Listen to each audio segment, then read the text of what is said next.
dégâts. Et voilà qui nous amène au dossier de cette édition, car les chercheurs ont peut-être trouvé la parade contre ces tremblements de terre, et notamment pour protéger les bâtiments les plus sensibles. On sait que les constructions parasismiques ne sont pas toujours infaillibles, et bien des scientifiques ont trouvé le moyen de détourner les ondes de choc.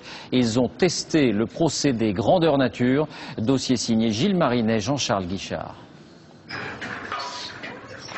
11 mars 2011, les immeubles de Tokyo tremblent mais résistent à un séisme de magnitude 8,9.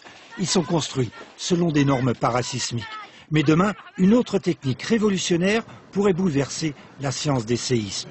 Sur cette étendue boueuse, des scientifiques du CNRS et des spécialistes de groupe Vinci vont déclencher un mini-séisme. Auparavant, ils ont creusé une vingtaine de trous de 4 mètres de profondeur. Ces trous permettent de voir comment l'onde va passer à travers ces éléments, voire va être déviée ou amortie.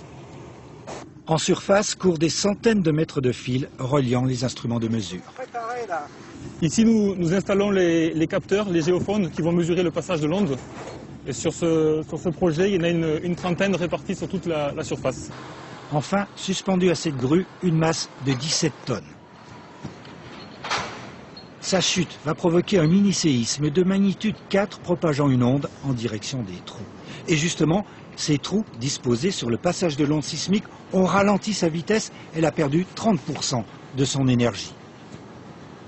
Alors les premiers résultats montrent qu'on force l'onde à suivre un parcours un peu différent de celui qu'elle avait prévu de suivre sans la réalisation de tous ces trous. Vous avez réussi à agir dessus? On a réussi à agir dessus, soit en modifiant son parcours, soit en diminuant son énergie initiale. De quoi réjouir des scientifiques persuadés qu'en modifiant le terrain autour des bâtiments avec des tubes ou des poteaux en béton, selon les cas, il est possible de se préserver d'un séisme.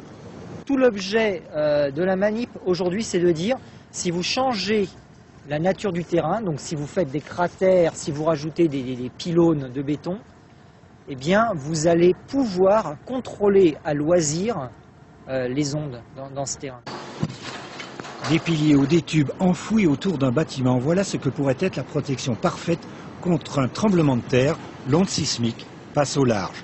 De quoi protéger des sites sensibles, centrales nucléaires, hôpitaux, mais aussi les monuments du patrimoine, comme ici, en Italie, frappés par un tremblement de terre en mai dernier, près de Bologne. Il y a plein de villes dans le monde qui sont des villes de patrimoine extrêmement important, dans lequel on ne sait pas trop intervenir dessus. Ça coûte une vraie fortune d'intervenir sur ces bâtiments, c'est très compliqué. Et si on pouvait intervenir sur toutes les parties périphériques à une échelle bien plus importante que celle de l'expérience, c'est vraiment un axe de recherche parce que ça permettrait de régler beaucoup de problèmes. D'ici là, d'autres expériences devront être menées, cette fois autour de bâtiments situés en zone sismique. Seul un tremblement de terre de magnitude 6 ou 7 pourra confirmer l'efficacité de cette technique nouvelle.